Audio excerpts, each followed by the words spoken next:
Huling hapon sa Maynila, unti-unti nang naglalaho ang sinag ng araw sa likod ng matataas na gusali sa Maynila, nag-iiwan ng kaunting liwanag sa mataong kalye.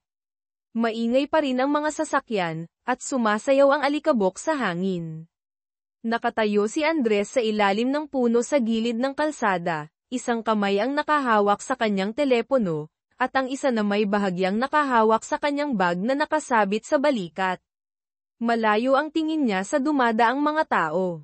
"Alo, Ate Luningneng, anong ginagawa mo?" tanong niya, sabay tingin sa kanyang relo. Halos 6:00 na ng gabi. Nagmamadali siya, pero sinubukan pa rin niyang tumawag bago umuwi. Mahina lang ang boses niya. Mula sa kabilang linya, maririnig ang ingay ng mga taong naglalakad. "Nasa labas ako ng tindahan. Ikaw, nasaan ka na?" "Gabi na," sagot ni Luningneng. Hinayla ni Andres ang kanyang jacket. "Bukas, pupunta akong Iloilo para sa trabaho. Pakiluto mo na lang ako ng pagkain," sabi niya. Umihip ang hangin, at nahulog ang mga dahon. Tumawa lang si Luningneng. "Ganoon ba? Saan ka na ba?" Tumingin si Andres sa mga sasakyan. "Kakaalis ko lang sa opisina. Uuwi ako para mag-impake ng damit. Tapos didiretso na ako sa bus station." Tumigil si Luningneng. Maririnig ang tunog ng kampana mula sa tindahan. "Sige, umuwi ka agad. Hihintayin kita para sa hapunan," sabi niya. Ngumiti si Andres. "Okay, ate." Kaya nagmadali siyang pumunta sa bus station para sumakay ng bus pauwi sa Laguna sa gabing iyon. Habang nakasakay, napaisip siya sa kanyang buhay. Nagtapos siya ng civil engineering sa universidad, at nagtrabaho sa isang government-owned corporation. Noong baguhan pa lang siya, marami siyang pangarap, tulad ng paggawa ng napakataas na gusali. Pero sa unang mga buwan niya sa trabaho, halos tagapagtimpla lang siya ng kape, tagapag-Xerox, at iba pang mga simpleng gawain. Nakakainip. Akala niya, malaking proyekto ang gagawin niya. Isang araw, tinanong siya ng hepe ng engineering department, "Anong masasabi mo sa pagtatrabaho sa opisina?" "Okay lang po, sir," sagot niya. "Medyo nakakasakal lang sa oras. Kung ganoon, maghanda ka ng gamit mo. Sa susunod na linggo, pupunta ka sa construction site ng isang paaralan sa Laguna. Magkita tayo sa opisina sa Lunes, 7:30 ng umaga, sabi ng hepe. "Sige po, sir." Tuwang-tuwa siyang umuwi, tapos na ang pagiging tagapagtimpla ng kape. Sa unang araw niya sa construction site, puro bato at dumi ang nakita niya. Malawak ang lugar, malapit sa residential area. Nakasama na siya noon sa isang foreman noong nagtatrabaho sila sa Manila, kaya hindi na siya masyadong nagulat. Nag-uusap ang hepe at ang project manager, nang tawagin siya. "Andres, tumingin ka sa labas, kung may mga bahay na pwedeng popahan para sa mga engineer at construction workers," sabi ng hepe. "Sige po, sir." Pumunta siya sa isang tindahan malapit doon, bumili ng tubig, at nagtanong. Sinabi ng tindera na may mga popahan sa mga kiosk, mga 500 metro ang layo. Kaya naglakad siya at nagtanong-tanong. "Ale, may popahan po ba kayo?" tanong niya sa isang babae na nakaupo sa tapat ng isang kiosk. Hindi tumingin sa kanya ang babae. "Bibili ka ba?" tanong niya. "Nagtanong lang po ako kung may popahan kayo." Sa wakas, tumingin sa kanya ang babae. Mukha siyang bata, siguro mga 2 o 3 taon lang ang tanda sa kanya. "Sinong nagsabi sa'yo? Saan ka ba nagtatrabaho? Bakit dito ka naghahanap ng popahan? Nagtatayo kayo ng high school doon sa taas, di ba? May bakante akong kwarto, pero hindi ko balak ipaupa. Tanungin mo na lang si Aling Aiseng sa number 6. Malaki ang bahay niya, pero 2 lang sila ng asawa niya, at wala na ang mga anak nila," sabi niya. "Sige po, salamat," sagot ni Andres. Pero patuloy pa rin siyang nag-isip tungkol sa magandang mukha ng babae. Pumunta siya kay Aling Aiseng, at sinabi ng ale na may 2 kwarto, pero para lang sa 4 na tao. Samantalang 6 sila sa team niya. Kaya bumalik siya sa babae at sinabi, "Ale, Pwede bang popahan na lang sa akin ang isang kwarto? Sabi ni Aling Aiseng, 2 kwarto, pero para lang sa 4 na tao. 6 po kasi kami. Wala na pong ibang popahan dito. Sige, pag-iisipan ko, sagot ng babae. Iniwan ni Andres ang kanyang numero, at naghintay ng tawag. Inisip niya na kailangan pa niyang magpaalam sa kanyang asawa, kaya hindi agad siya makapagdesisyon. Bumalik siya sa trabaho, at bandang hapon, nakatanggap siya ng tawag. Sinabi ng babae na pumapayag siyang ipaupa ang kwarto, pero kung hindi siya susunod sa kanyang mga patakaran, hindi niya ito pauupahan. Agad na pumayag si Andres. Inaya niya ang project manager para tingnan ang kwarto. Ayon sa usapan, 4 sa kanila ang titira sa bahay ni Aling Aiseng, habang si Andres at ang project manager ang titira sa bahay ng babae. Okay lang, dahil madalas namang wala ang project manager, kaya halos mag-isa lang siya sa kwarto. Ang bahay ng babae ay isang flat-roofed house na may extension sa itaas.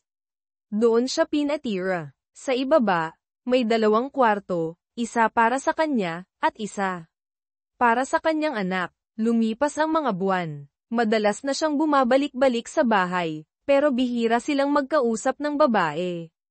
Nabalitaan niya na wala itong asawa, at buntis pa. Medyo nahihiya siyang makipag-usap sa kanya. Isang gabi, sobrang init. Kinuha niya ang kanyang upuan para magbasa sa labas. Habang nagbabasa, nakita niyang lumabas din ang babae na may bitbit na upuan. Ang init, di ba? Hindi ako makatulog sa loob, sabi niya. Tumango si Andres. Anong binabasa mo? Tanong niya. Nobela, sagot niya. Ah, ganoon ba? Maganda ba yan? Pahiram ako pagkatapos mo, sabi ng babae. Sige po, meron pa akong isa doon.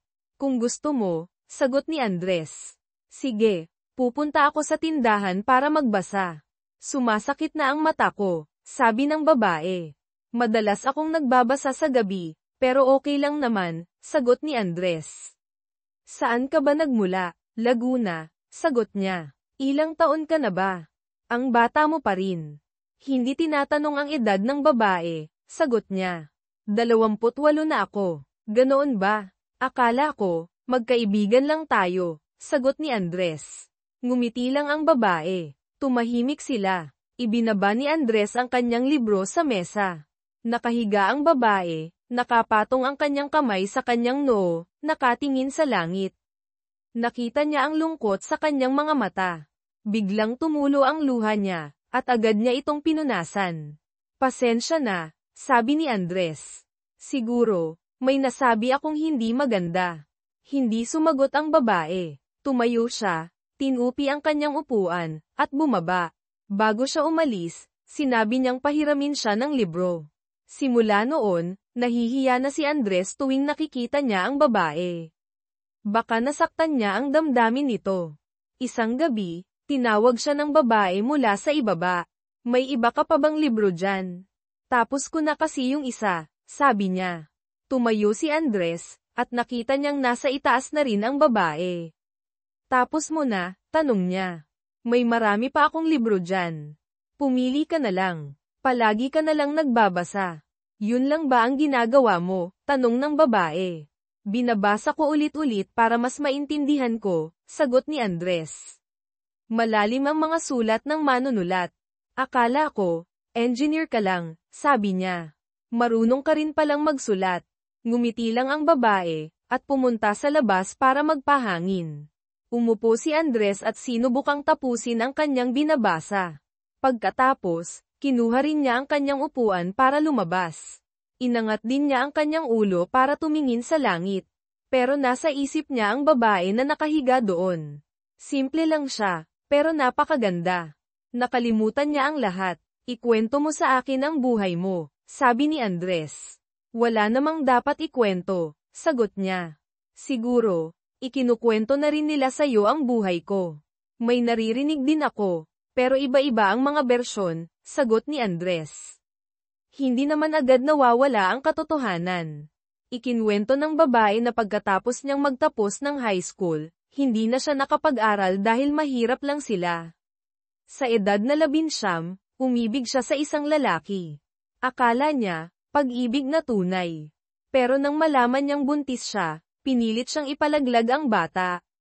Nang hindi siya pumayag, sinabi ng lalaki na hindi siya ang ama ng bata. Pagkatapos, umalis ang lalaki para magtrabaho sa ibang lugar. Nagpasya siyang itago ang bata. Sa edad na 20, naging ina siya, at kinamuhian niya ang mga lalaki. Itinakwil niya ang lahat ng mga lalaking gustong manligaw sa kanya. Ipinangako niyang mag-isa niyang palalakihin ang anak niya. Pagkatapos niyang magkwento, umiyak ang babae. Inabutan siya ni Andres ng panyo. Nakaramdam siya ng awa para sa kanya. Hindi ikinukwento ng babae ang kanyang buhay sa iba. Kaya iba-iba ang mga bersyon na naririnig ng mga tao. Umalis siya at nag-asawa sa ibang lugar. Hindi na niya kinikilala ang anak niya. Dahil sa mga tsismis, kahihiyan, at galit, dinala ko ang anak ko dito para magtago, sabi niya. Ang bait mo, sagot ni Andres. Bakit mo ikinukwento sa akin ang mga ito? Hindi ko pa ito sinasabi sa kahit sino, sabi ng babae. Siguro, dahil mabait at madaling lapitan ka, sagot ni Andres. Hindi kaya marami ka nang nabuntis, biro ng babae. Huwag kang magbiro, sagot ni Andres. Isa lang ang minahal ko, pero iniwan niya ako. Pareho pala tayo ng sitwasyon, sabi ng babae. Kaya nagkakaintindihan tayo. Sige, tama na ito. Matutulog na ako, sabi ng babae. Simula noon, mas madalas na silang magkausap. Mas madalas na rin siyang ngumiti, at mas gumanda pa. Komportable na silang mag-usap, magkwentuhan, at higit sa lahat, nakaramdam siya ng pagkakaugnay sa kanya. Andres, umuwi ka ng maaga para kumain ng hapunan. May niluluto ako, sabi niya isang araw. Sige, uuwi agad ako, sagot ni Andres. Anong meron? Anong meron? Kaarawan ng tatay ko, sagot niya.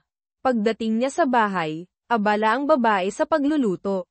Nagpasya siyang tumulong. Ano bang kailangan mo? Tulungan kita, sabi ni Andres. Gilingin mo na lang ang karne, sagot niya. Tumayo ang babae, at biglang natapilok sa upuan. Agad siyang sinalo ni Andres. Nagyakap sila. Nahihiya silang dalawa. Sinipa ng babae ang upuan. Wala kang nakikita, tanong niya. Tumawa lang si Andres. Kinagabihan, habang kumakain, tinititigan ni Andres ang babae. Alam niya iyon, kaya sinabi niyang kumain siya ng marami. Pagkatapos kumain, pumunta si Andres sa kanyang kwarto para maligo. Kakatapos mo lang kumain, maliligo ka na agad, tanong ng babae. Magbabasa na naman ako, sagot ni Andres. Pagkatapos maligo, lumabas siya at umupo sa labas. Tinawag ulit siya ng babae. Maligo ka na. Hindi ka ba naaawa sa akin? Hirap na ako dahil sayo, sabi niya. Hindi sumagot si Andres. Naupo siya sa tabi ng babae. Ang saya-saya ko kapag nakakausap kita, sabi ni Andres. Huwag kang ang magpanggap na makata, sagot niya. Hinawakan ni Andres ang kamay niya. Tumingin lang sa kanya ang babae. Salamat sayo. Masarap ang kinain ko. Ang saya ko, sabi ni Andres. Inilayo ni Andres ang kanyang upuan at naupo sa sahig, nakayakap sa kanyang mga tuhod. Hinaplos ng babae ang kanyang ulo.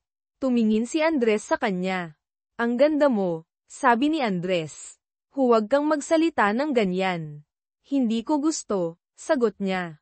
Bakit, tanong niya. Huwag kang magsalita ng mga matatamis na salita. Hindi ako naniniwala sa mga lalaki, sagot niya. Hinawakan ni Andres ang kanyang kamay. Nararamdaman mo ba ang puso ko? Hindi ako nagsisinungaling. Pagkatapos ng ilang araw, iniisip mo pa rin na niloloko kita, tanong ni Andres. Lahat ng mga lalaki, ganyan din ang sinasabi. Wala namang may ibig sa isang babaeng mas matanda sa kanya, may anak na, at walang asawa, sagot niya. Tumayo ang babae. Sinasabi ko sayo, mahal kita. Mahal na kita, sabi ni Andres. Sinampal siya ng babae. Huwag mo akong gawing laruan. Sa loob ng 3 taon, hindi ako nagkagusto sa kahit sinong lalaki. Gusto mo ba akong ligawan para mapatunayan mo na panalo ka? Tanong niya. Pinigilan siya ni Andres. Mahal kita, hindi dahil sa kahit ano. Hindi dahil sa pride ko, hindi dahil sa naaawa ako sa sitwasyon mo, at hindi dahil sa kahit ano pa. Huwag mo akong itaboy. Baka bukas, palayasin mo ako. Pero hayaan mo akong makalapit sa'yo ng isang beses lang. Hayaan mo akong yakapin ka ng mahigpit. Huwag mo akong itaboy, sabi ni Andres. Nararamdaman ni Andres ang kanyang luha sa kanyang balikat. Salamat sa mga magagandang nararamdaman mo para sa akin. Pero wala akong kwenta. Magpakatino ka, sabi ng babae. Inilayo ni Andres ang ulo ng babae sa kanyang balikat. Tumingin siya sa mga mata niya. May nakita siyang lungkot na hindi niya kayang ipaliwanag. Yumuko si Andres. Pumikit ang babae. Nagsimula siyang huminga ng malalim. Tama na ito. Huwag na natin itong ituloy. Paano kung makita tayo ng anak ko? Halos 1:00 na ng madaling araw. Matagal na siyang tulog, sabi ni Andres. Hindi pwede. Huwag, sagot niya. Hindi siya pinakinggan ni Andres. Sumusobra ka na, sabi niya. Hindi pwede. Huwag, sagot niya. Pero hindi siya nakinig. Nararamdaman niya ang matamis na amoy niya. Puro madilim na imahe ang nasa isip niya.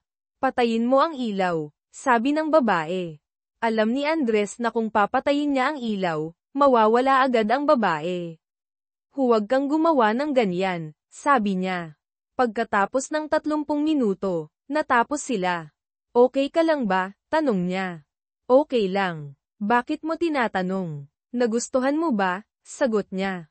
Ikaw, nagustuhan mo ba? Tanong ni Andres. Ikaw, pangalawa ka, sagot niya. 2 beses lang ako nakipagrelasyon sa kanya. Ito pa lang ang pangatlo. Sa loob ng ilang taon, hindi ka ba nahirapan? Ang dami mong ginagawa, mula sa pag-aalaga sa anak mo hanggang sa pagtatrabaho sa tindahan. May oras pa ba para mahirapan? Tanong ni Andres. Naupo si Andres para mas makita niya ang babae. Maputi siya, maliban sa peklat niya noong manganak siya. May nakita siyang pag-asa sa kanyang mga mata. Nais niyang baguhin ang kanyang buhay. Hinawi ni Andres ang mga buhok sa kanyang noo. Salamat, sabi niya. Sobrang saya ko. Nakalimutan ko na ang pakiramdam na ito. Dapat ako ang magpasalamat sa'yo. Ito ang pinakamasayang sandali sa buhay ko, sagot ni Andres. Hindi niya alam kung paano sila nakatulog. Tumunog ang kanyang alarm clock, 6:00 ng umaga. Madalas siyang gumigising sa oras na iyon dahil nagsisimula ang trabaho sa construction site sa 7:00 ng umaga. Nakita niyang katabi niya pa rin ang babae. Hinalikan niya siya sa kanyang pisngi. Nagulat siya at nagising. Anong ginagawa mo? Hindi ka pa ba nagsasawa kagabi? Tanong niya. Anong oras na? Tanong niya. 6:00 na, sagot niya. Sige. Magsipilyo ka na. Pinahirapan mo ako buong gabi, tapos gusto mo pa ulit? Tanong niya. Huwag kang magulo, sagot niya. Baka magising ang anak ko. Napabuntong hininga si Andres. Nagbihis siya at bumaba. Nakita niyang nagsisipilyo ang babae. Huwag kang gagawa ng kalokohan, sabi niya. Tumawa lang si Andres, at pumunta sa trabaho. Habang naglalakad, kumakanta at sumisipol siya. Sinabi ng mga engineer na nalasan siya. Hindi nila alam kung gaano siya kasaya.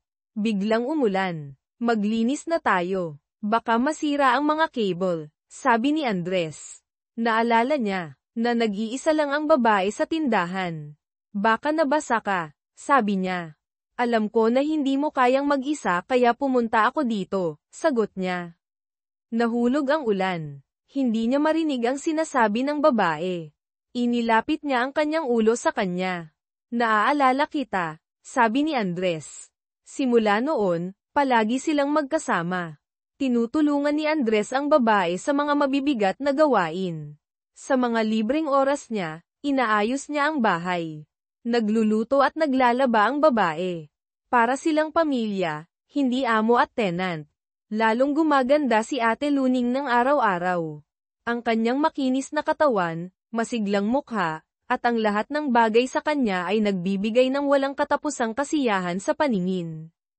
Kung tutuusin, kahit isang monghe na nagtagumpay sa kanyang pagsasanay ay gugustuhing lumabag sa kanyang panata. Isang araw, pagkatapos naming maglabasan ng husto, hinawakan ni Ate Luning ng ang aking ulo at sinabi, "Dito na lang tayo titigil, Andres. Nakontento na ako. Huwag na nating palawakin ang lahat. Gusto kong maging asawa kita. Isasama kita para ipakilala sa mga magulang ko," sabi ko nang may katiyakan. "Huwag," sagot niya. "Hindi ako pupunta kung saan ka pupunta. Kung hindi ka papayag na maging asawa kita, ano ang gusto mo?" tanong ko nang naguguluhan. "Sasama ako sa'yo hanggang sa matapos ang proyekto mo, at kapag umalis ka, huwag ka nang babalik dito. Bahala ka na sa buhay mo at sa iyong karera. Hindi ako hahadlang sa'yo." "Bakit ka hahadlang? Dapat ikaw ang magiging inspirasyon ko para malampasan ang lahat. Hindi ko gustong maging asawa ka. Hindi ako magiging masaya. Ang mga magulang mo ay siguradong hindi papayag na tumira sa akin. Saan ka pupunta? Kung titira ka sa akin, magiging masaya ka ba? Kung ituturing ako ng mga magulang mo na isang kaaway. Hindi ko alam. Gusto kong manatili sa'yo magpakailanman." Nagbuntong hininga siya, at natahimik ng matagal. Sobrang nag-aalala siya sa akin. Mawawala ang kanyang kaligayahan kapag umalis ako. Sa araw ng pagdiriwang ng proyekto, buong gabi akong nag-isip. Tama ang sinabi niya. Hindi rin ako magiging masaya kung papakasalan ko siya, at magiging makasarili lang ako. Hindi ako nakaisip ng anumang magandang solusyon. Hindi ko alam kung kailan ako nakatulog. Lumipas ang mga araw ng mapayapa. Patuloy pa rin kaming magkasama ni Ate Luningneng. Madalas ko siyang dalhin sa bayan para magkape, kumain ng ice cream, o kumain ng masarap na hapunan sa bahay. Mahal ako ng kanyang anak, at palagi niya akong tinatawag na Kuya Paking. Madalas, kapag umuuwi ako, abala siya, kaya tumatakbo siya para tawagin ako. Siyempre, kinakailangan kong madaliing tapusin ang kasiyahan. Nakakainis, di ba? Sa kalagitnaan ng buwan, nag-organisa ang kumpanya ng outing sa Bataan sa loob ng ilang araw. Bawat isa ay maaaring magparehistro ng dagdag na isang tao. Ipinarehistro ko si Ate Luningneng. Ito ay bakasyon, kaya ipinadala niya ang kanyang anak sa kanyang mga kamag-anak sa probinsya upang maglaro. Dahil dito, mas malaya siya kaysa dati. Bago umalis, ipinaalam ko sa lahat sa kumpanya ang tungkol sa amin ni Ate Luningneng.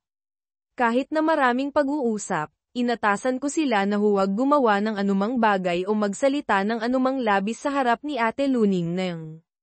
Inimbitahan ko ang lahat para uminom ng maraming beer sa beach para magpasalamat sa kanila.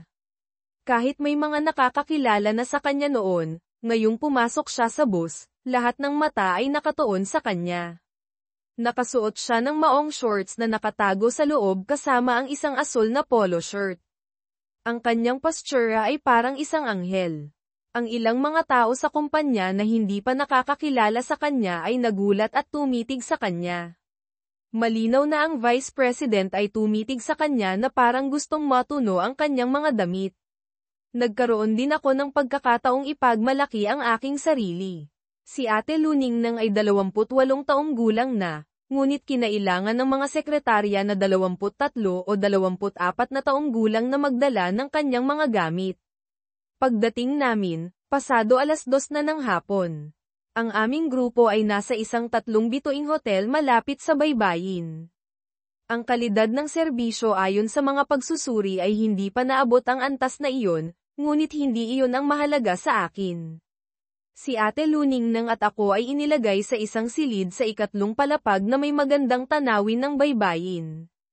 Pagkatapos ilagay ang lahat ng mga bagay-bagay sa silid, sinabi ko kay Ate Luningneng na magpalit ng damit at bumaba para kumain ng hapunan, ngunit hindi ko napigilan ang aking sarili habang nagpapalit siya ng damit.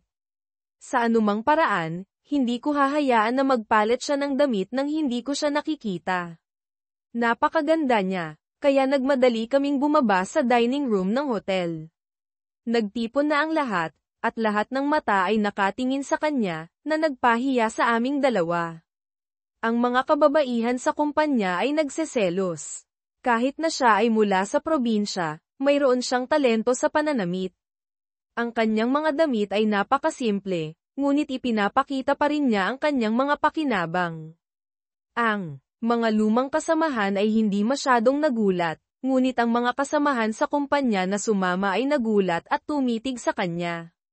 Umupo siya kasama ang mga babae, habang ako ay nakikipag-inom at nakikipag-usap sa mga lalaki.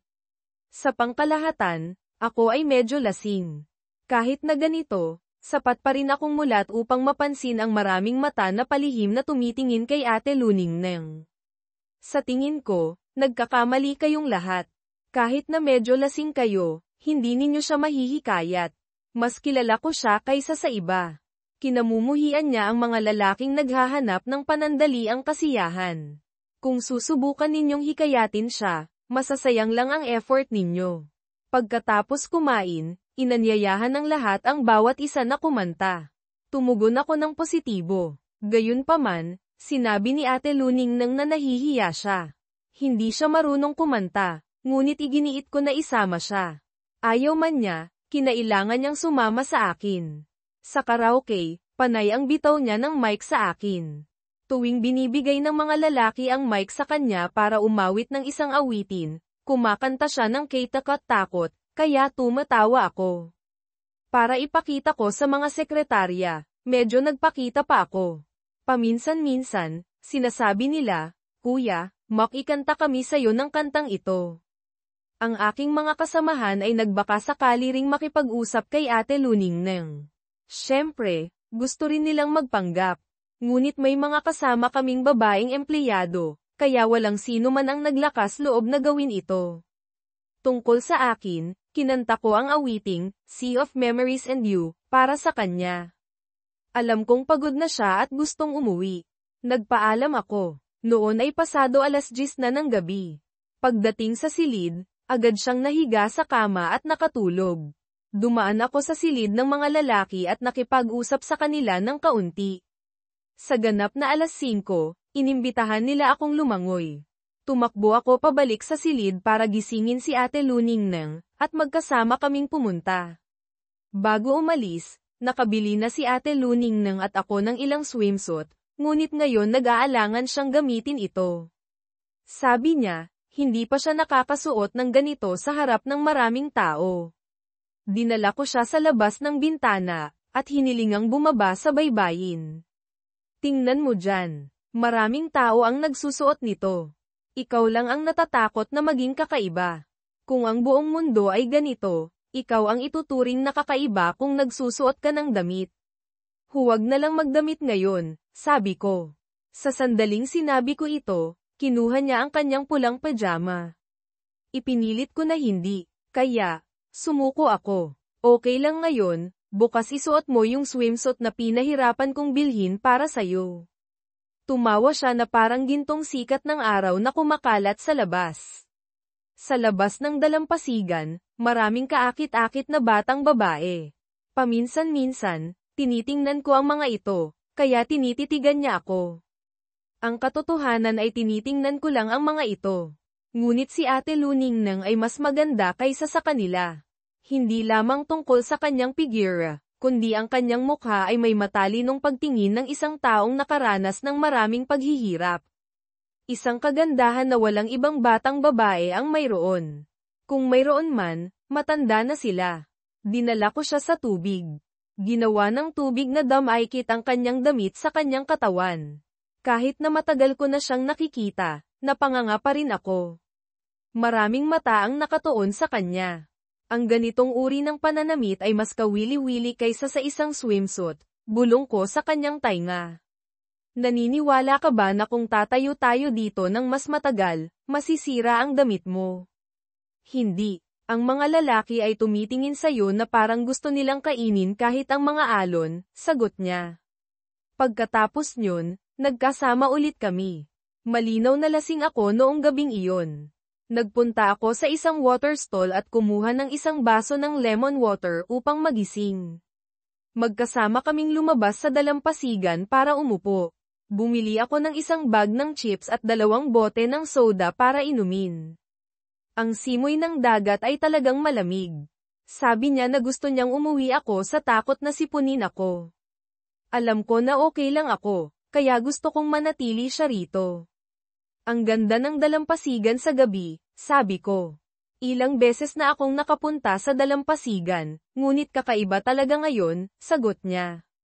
Siguro, dahil wala ka sa tabi ko noon kaya hindi ka nakakita ng mga bagay, sabi ko. Marami sa sekretarya ang gusto ako. Ikaw lang ang maganda, hindi sila, sagot niya. May dala ka bang lubid para atali ang ilong mo? Hindi na ngayon nagtatago ang kanilang mga mukha. Hindi ako nagbibiro, pero sinasabi ko sa iyo ang totoo, sabi ko. Mga bata, sagot niya. Paminsan-minsan lang talaga magsinungaling ang mga bata sa mga matatanda. Nagtawanan kami ng mahina, pagkatapos naming mag-usap ng ilang sandali, tapos na ang inumin, hindi ko naisip. Sa sandaling iyon, maraming magkasintahan ang lumalangoy sa dalampasigan sa gabi, kaya inaya ko siyang lumangoy, ngunit wala siyang dalang damit, kaya tumakbo ako pabalik sa hotel para kunin ang kanyang mga gamit. Itinapon ko rin ang telepono at wallet ko sa silid. Ayaw niya, ngunit napakabilis kong tumakbo, kaya hindi niya ako napigilan. Naghabulan kami sa tubig, at napagod kami. Uwi na tayo sa hotel. Maraming tao dito, sabi niya. Bakit tayo babalik sa hotel? Baka nasa banyo ka, sabi niya nang walang pakialam. Tara na kung hindi mo gusto, dito ako magsasaya. Hindi ka maglakas loob, sabi ko. Tingnan mo yung 2 kasama natin sa trabaho, nakita mo na ba? Sa aking kaliwa ay may isang mag-asawa sa kumpanya. Ano ang ginagawa ng mga taong iyon? Tanong niya. Hayaan na lang natin sila. Tara na, sabi ko. Napakabilis nito, kaya pagdating namin sa silid, nagkulong ulit kami. Napakaganda mo, sabi ko. Alam ko na maganda ako. Masyado ka nang nagsalita, sagot niya. Maganda rin naman ako, di ba? Tanong ko. Okay lang, sa ngayon. Okay lang kung paano. Bakit ka nakayakap sa akin?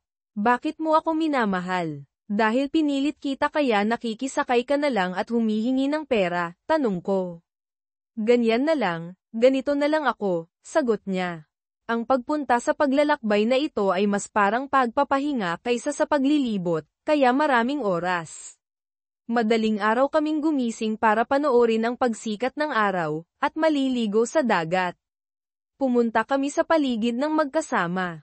Tuwing ika-2 gabi namin dito, ang mga lalaki ay inanyayahan ang bawat isa na pumunta sa pusit fishing, na masaya.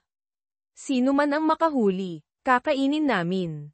Sa totoo lang, buong araw kaming hindi gumagawa ng kahit ano, kumakain lang ng seafood. Sa aming paglalakbay, may isang bagay na lagi naming naaalala sa puso namin ni Ate Luningnang, iyon ay ang umaga sa maliit na isla ng Bataan. Kahit sino ang nakapunta sa Bataan ay alam na talagang isa lang itong maliit na bundok ng lupa sa dagat, ngunit ang pagtingin sa dagat dito ay maganda, lalo na ang pagtingin sa paglubog ng araw at pagsikat ng araw.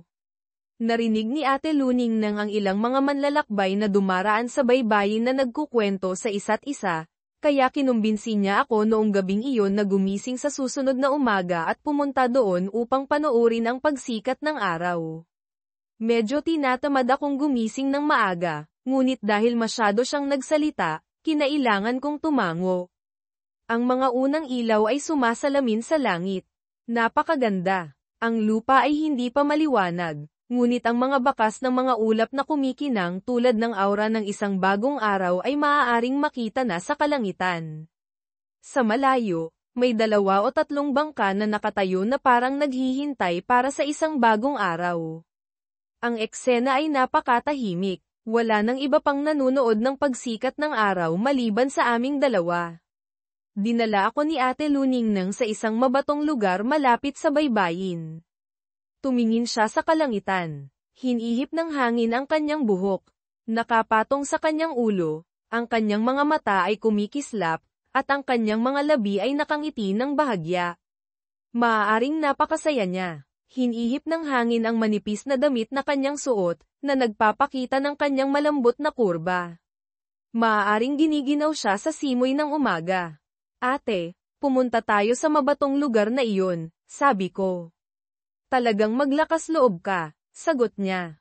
Paano kung makita tayo ng mga tao doon? Hindi mo ba tinatanggap ang uri ng palihim na ito? Tanong ko. Hindi siya sumagot. Tumitingin-tingin siya sa paligid. Naghawakan kami ng kamay, at umalis.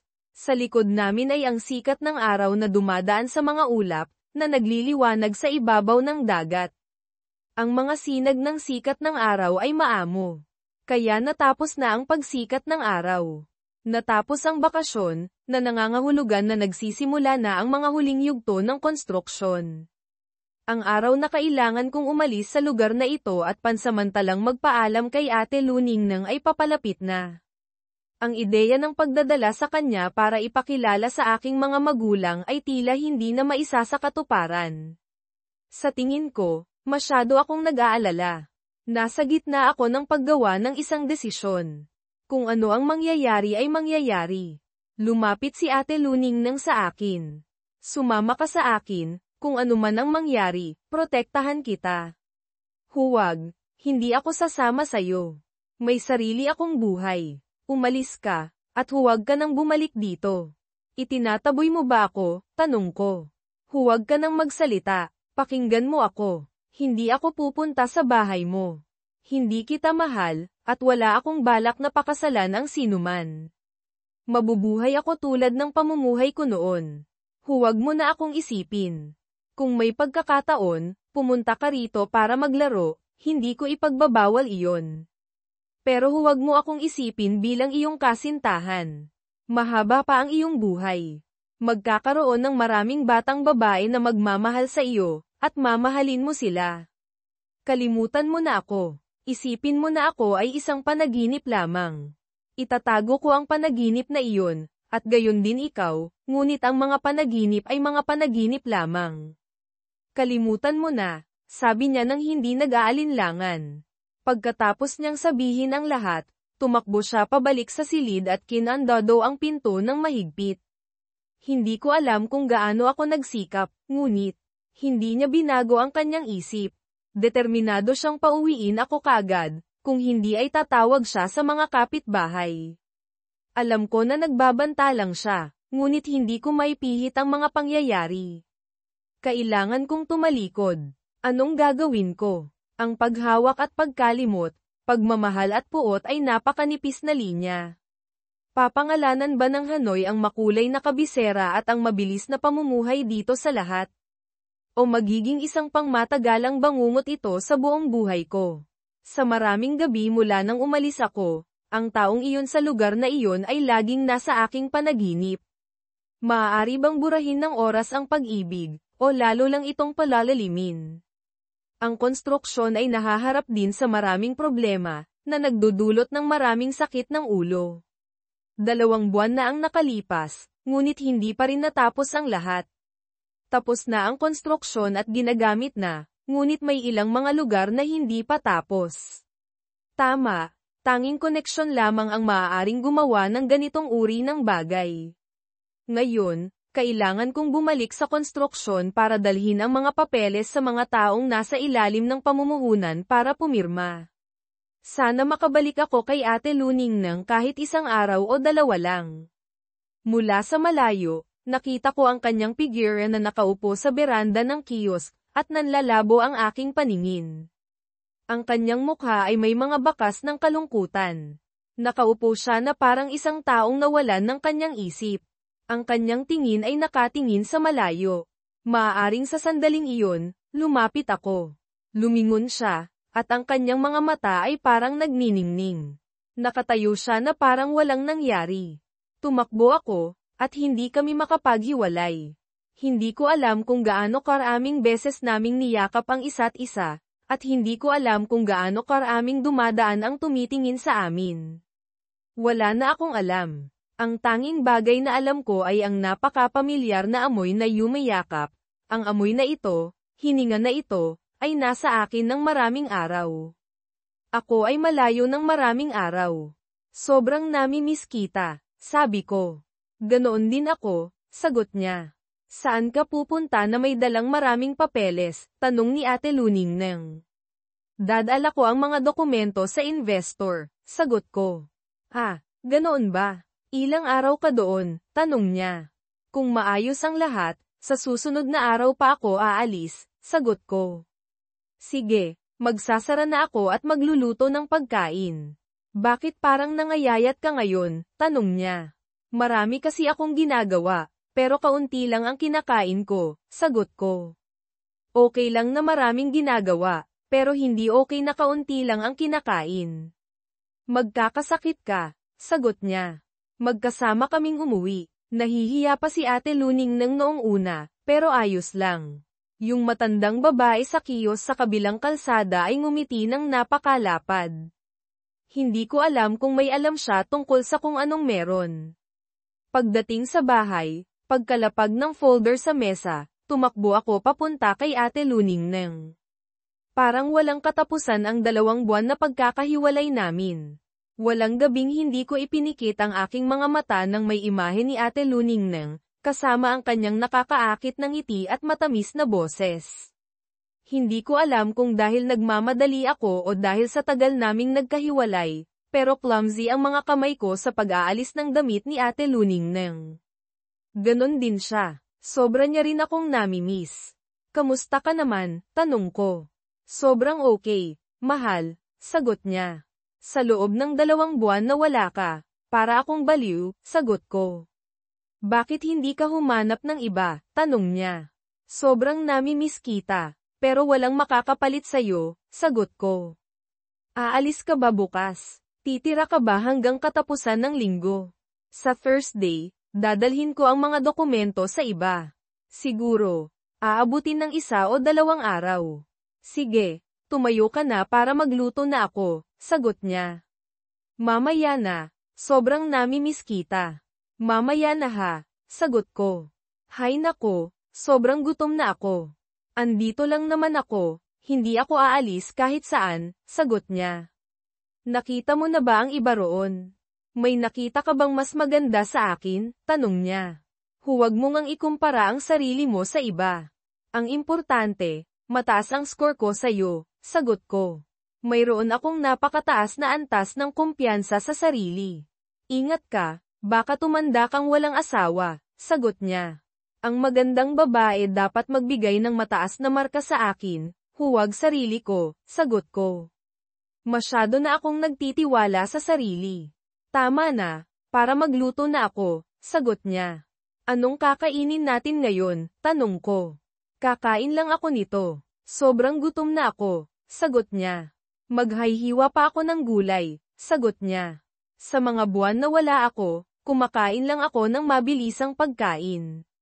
Hindi ko naranasan na kumain ng luto mo, kaya nangayayat ako ng ilang kilo, sagot ko. Bakit hindi ka nagluto para sa sarili mo? Tanong niya. Sinong kasama mo? Sobrang tamad akong magluto at maghugas ng pinggan. Kasama ko ang kaibigan ko noong nag-aaral ako. Masipag din siya, sagot ko. Tumatakbo palabas para maghugas ng gulay, tumakbo pabalik at nakita si Ate Luningneng na nakayuko para kunin ang chopsticks na nahulog. Huwag kang gumawa ng ganon, sagot niya. Napakasarap ng luto niya. Sobrang gutom na ako noong nakita ko ang pagkain. Nasa paaralan ba si Junjun sa buong araw? Tanong ko. Yun ba ang anak mo? Tanong ko. Oo, full-time siya na nakatira roon. Hindi na ako nag-aalala, sagot niya. Ang ganda niya na mag-aral ng ganoon, di ba? Anong kinakain mo sa kiosk mo? Tanong ko. Ano man, hindi ko na kailangang magluto ng madalas. Kumakain ako ng kung ano lang, sagot niya. Bakit parang ganoon siya lumaki kung ganoon ka kumain? Kumakain ka ng fishballs at itlog lang, sabi ko. Hoy, kita ko ang lalagyan ng noodles ah. Alam ko kung ano ang fishballs, sagot niya. Okay, kain na tayo, sagot ko. Nag-usap kami ng napakasaya. Nagtawanan kami na parang paputok. Halos 1 oras bago namin natapos ang pagkain. Hindi ko na ginawa maghugas agad ng pinggan. Dinala ko ang lahat sa labas para ilagay sa lababo sa labas at pumasok sa bahay na medyo pagod. Pagkatapos kong magmaneho ng mahigit 2 oras, natulog ako sa sofa. Nagising ako sa tunog ng mga plato na hinuhugasan ni Ate Luningneng. Kakatapos mo lang maghugas ng pinggan, pwede ko namang hugasan eh. Sa tingin mo, umaga pa rin, tanong niya. Tumingin ako sa orasan at lampas 3:00 na ng hapon. Huwag kang umalis. Huhugasan ko, sagot ko. Sinabi ko habang nag-uunat. Naghiwa siya ng prutas, na nakahanda sa mesa. Kumuha ako ng isang hiwa at lumapit sa kanya. Ang bango ng kanyang buhok na dumampi sa ilong ko ay talagang napakagaan. Anong gusto mong kainin mamayang gabi? Fish stew, tanong niya. Masarap ang fish stew. Puro gulay lang ang binibenta sa merkado sa mga oras na ito. Ang mga isda dapat bilhin sa umaga, sagot niya. Sige, iinom na lang ako ng gatas, sagot ko. Hoy, hugasan ko na ang lahat ng mga pinggan. Pak-ing, huwag kang lumayo sa akin, mangungulila ako sayo, hindi ako mabubuhay, sagot niya. Hindi ako aalis kahit saan. Sobra kitang mahal, sagot ko. Ang mga luha ng kaligayahan ay gayon din ang pagkatakot, takot na baka umalis ako sa kanya ng tuluyan. Huwag kang magmadali na umalis, bihira lang ako makababa rito. Gusto kong tamasahin ang sandali na ito ng matagal. Sa susunod na pag-alis ko, wala na akong mamimiss sayo. Ganyan ka rin, sagot niya. Bakit ako naghirap sa paghiga ng mahigit ilang taon? Miss na miss kita, sagot ko. Masyado na tayong nagkahiwalay. Pagkatapos na matapos ang 10 minuto na magkasama, magpalitan tayo ng pangalan, dapat mahal para hindi ako magtaka, sagot niya. Pero ayaw kong itaboy mo ako katulad noong nakaraan. Alam ko, may paraan ako. Sabihin mo sa akin, ano ito? Ang kamanghamanghang babae ko ay biglang nagbibiro. Kung hindi mo gustong mag-usap ako tungkol sa kasal sa mga magulang ko, at hindi ka rin papayag na sumama sa'yo, igagalang ko ang desisyon na iyon. Ako'y magpapasalamat sa aking mga boss, mga kasamahan, at mga kaibigan na mag-organisa ng kasal dito. Kahit na formalidad lang, gusto ko pa rin na magkaganoon para malaman ng mga tao na mayroon ka ng asawa. Huwag ka nang mag-alala tungkol sa panunuyo sa aking asawa. Ganoon din naman pag ganon, tanong niya. Ang dahilan kung bakit ko sinabi iyon ay isang bahagi lang. Isa pa, upang ang mga tao ay hindi pag-usapan. Pagkatapos ng maraming pag-uusap, pumayag din siya. At ang mga problema ay tuluyang tinapos sa isang tabi. Ang kasal ay ginanap hindi nagtagal pagkatapos noon ng may maraming seremonya. Opisyal na kaming mag-asawa, dahilan kung bakit kahit anong sabihin ko, hindi niya pa rin gustong magpakasal. Hindi ko siya maintindihan. Mula nang mapang-asawa ko ang pamilya ko, bumabalik ako tuwing Sabado't Linggo para bisitahin siya. Namimiss namin ang isa't isa ng labis. Medyo malungkot, hindi ako tinatawag ng anak niya na daddy. Sabi niya na sanay na siyang tawagin akong kuya. Gaya ng dati, dinalaw ko siya sa katapusan ng Marso. Pagkatapos ng lahat ng paghaharap, nakatulog kaming magkayakap. Paggising ko, nakita kong umiinom siya ng gamot. Ano yan? Tanong ko. Emergency pills. Ano pa ba? Sagot niya. Gusto ko magkaanak kayo sa akin, tanong ko. Huwag. Hindi maganda ang taon ngayon. Sa ngayon, nagkakaedad na. Sagot niya. Kung hindi ka magkakaanak ngayon sa lunar calendar, hindi maganda. Maghihintay pa ako, magiging mas maganda ang anak mo sa susunod na taon, sagot ko. Okay, sa susunod na taon na lang, sagot niya. Okay lang naman kung magkaanak tayo ngayong taon, kaya ko namang alagaan, sagot ko. Hindi ko kayang alagaan. Sobrang gutom na ako. Kalkulahin mo itong labing malaki, sabi niya. Kung titingnan mo ang average, malapit sa 20 milyon ang kinikita natin kada buwan. Kaya ko iyon, sagot ko. Saan ka nakakuha ng 20 milyon? Nalulugi ang shop ngayon, sagot niya. Sa ganoong kaso, mag-iisip ako ng mas mahabang plano, sagot ko. Pagkagising ko kinaumagahan pagkatapos kumain ng agahan, sumakay ako ng sasakyan at nagmaneho sa kiosk ng asawa ko. Nakita kong mayroon siyang medyo matatag na base ng customer. Ngunit ganito pa rin, bumababa ang kinikita, dapat may dahilan. Pinag-isipan ko at naglibot sa maliit na market na ito. Napagtanto ko na mayroon lang isang game shop dito, pero ang mga computer ay malayo na sa panahon, sagot niya. Nagkaroon ako ng ideya na magtayo ng game shop, pero saan, tanong ko. Nagbalik ako para mag-usap sa asawa ko. Suportado niya rin ako. Nagtalaga kami ng trabaho sa bawat isa. Siya ang maghahanap ng shop, at ako ang maghahanap ng lugar para ilagay ang mga computer. Ang asawa ko ay sobrang nakakahikayat. Pagkalipas ng 2 araw, nakumbinsi niya ang isang tao na malapit sa paaralan na magpaupa sa kanya. Sobrang abot kaya ang upa.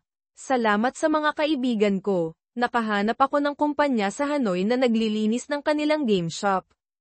Ang mga specification ay normal lang, pero napakalaki na nito sa probinsya.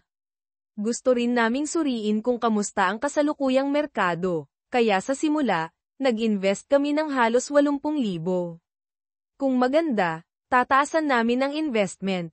Sa awa ng Diyos, maganda ang aming kita. Sa simula, hiniling ng asawa ko sa aking pinsan na pangalagaan ang shop, sabi niya.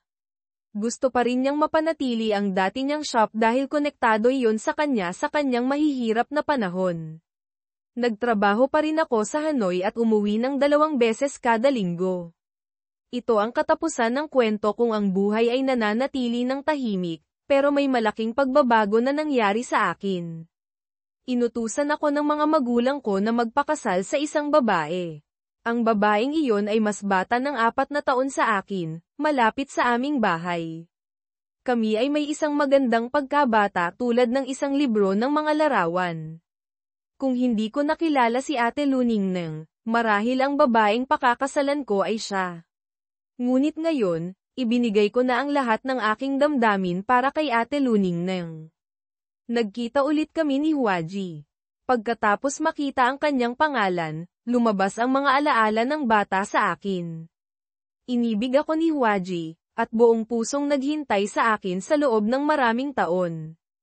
Ang mga magulang ko ay tinatrato si Huaji na parang manugang. Sa mga seremonya, panalangin, kasal, at sa mga larawan, si Huaji ang palaging nakatayo sa gitna. Mula sa kailaliman ng aking puso, alam ko na malaki pa rin ang lugar ni Huaji sa aking puso. Hindi ko kayang magkwento ng mahaba tungkol sa mga kaganapan pagkatapos nito, tungkol sa kung paano ako kinumbinsi ni Ate Luningneng na magpakasal sa isang babae, sa kung paano umiyak si Huaji nang marinig niya ang tungkol kay Ate Luningneng, pero ipinilit pa rin ni Huaji na pakasalan ako. At nagkaroon na naman ng kasal. Sa pagkakataong ito, Lihay Timo, hindi kalokohan. Si Huaji at ako ay naging mag-asawa, pero ako pa rin ang asawa ni Ate Luningneng. Bumabalik pa rin ako para bisitahin si ate tuwing may pagkakataon ako. Alam na ito ni Huaji, at pinayagan niya akong gawin iyon. Mahal ko ang aking 2 asawa ng labis. Nabubuhay ako sa 2 mundo, na may iba't ibang lilim. Ang buhay kasama ni Huaji ay nagbibigay sa akin ng pakiramdam ng init at pagiging pamilyar, tulad ng pagbalik sa mga matatamis na alaala ng aking pagkabata. Palagi siyang naroon, pinangangalagaan ako, ibinabahagi ang aking pang-araw-araw na alalahanin. Sama-sama naming binubuo ang isang tahanan, kahit na maraming dapat pag-usapan at pagkasunduan. Pagdating kay ate, nakakahanap ako ng isang relasyon na mas malalim. Ang mga sandali na puno ng pag-ibig at pagtuklas. Sa tuwing bumabalik ako para bisitahin siya, nararamdaman kong bumabalik ako sa aking sarili, kasama ang aking mga pananabik at pangarap na hindi kailanman nawawala. Siya ay inspirasyon lamang, ang ilaw na gumagabay sa akin sa mga panahon na nakadarama ako ng pagkawala. Sa tuwing nakikita ko siya, nagdadala ako ng maliliit na regalo. Gusto niya ng mga bulaklak, at sinisikap kong piliin ang pinakamagagandang bulaklak para ibigay sa kanya. Ang kanyang mga mata ay maliwanag at ang kanyang ngiti ay kasing ganda ng mga bulaklak, na nagpapatigil sa aking puso. Sama-sama naming kinukwento ang mga maliliit na bagay sa buhay, pero mayroon ding mas malalalim na kwento tungkol sa mga pangarap at takot. Sa paglipas ng panahon, nararamdaman kong ang dalawang relasyon na ito ay nagiging mas komplikado.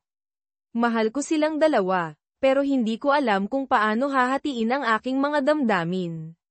Naging isang mahalagang bahagi ng buhay ko si Hwaji. Ngunit si ate ang siyang palaging gusto kong makasama sa tuwing kailangan ko. Isang araw habang nakaupo sa isang pamilyar na coffee shop kasama si ate, bigla kong nararamdaman ang pagtaas ng pagkabalisa. Mayroon akong bagay na dapat sabihin sa'yo, panimula ko, pero hindi ko alam kung paano ipapahayag. Tinititigan ako ni ate ng may pag-unawa, na parang alam niya na kung ano ang sasabihin ko. Maaari mong sabihin sa akin ang lahat, alam ko, payo niya sa akin ng mahinahon. Huminga ako ng malalim at nagsimulang ikwento ang tungkol kay Hwaji, tungkol sa aking buhay, tungkol sa mga damdamin na sumasakit sa aking puso. Nararamdaman kong nakatayo ako sa pagitan ng sanggang daan, na hindi alam kung alin ang tamang pagpili. Nakikinig si ate ng may pasensya, nang hindi ako sinasaway. Matapos kong sabihin ang lahat, sinabi niya lamang ng mahinahon, gawin mo kung ano ang sinasabi ng puso mo. Huwag hayaan ang takot na pigilan ka. Gaman ang aking pakiramdam, pero napagtanto ko na kailangan kong harapin ang katotohanan. Kailangan kong maghanap ng paraan para pagkasunduin ang lahat para walang sino man ang magdusa. Marahil iyon ay magiging isang mahabang paglalakbay na nakakapagod, pero naniniwala ako na ang tunay na pag-ibig ay maghahanap ng paraan para malampasan ang lahat ng hadlang. Nagpasya ako na gumugol ng mas maraming oras para sa parehong Hwaji at para kay ate para mas maunawaan sila at para malaman kung aling daan ang tama para sa amin. Sa bawat araw na lumilipas, nararamdaman kong ako ay nasa gitna ng isang panloob na labanan. Hindi ako makapili ng madali. Ngunit alam ko na hindi ko kailanman susuko ang mga taong mahal ko, dahil ang pag-ibig, gaano man ito komplikado, ay karapat-dapat pa ring pangalagaan.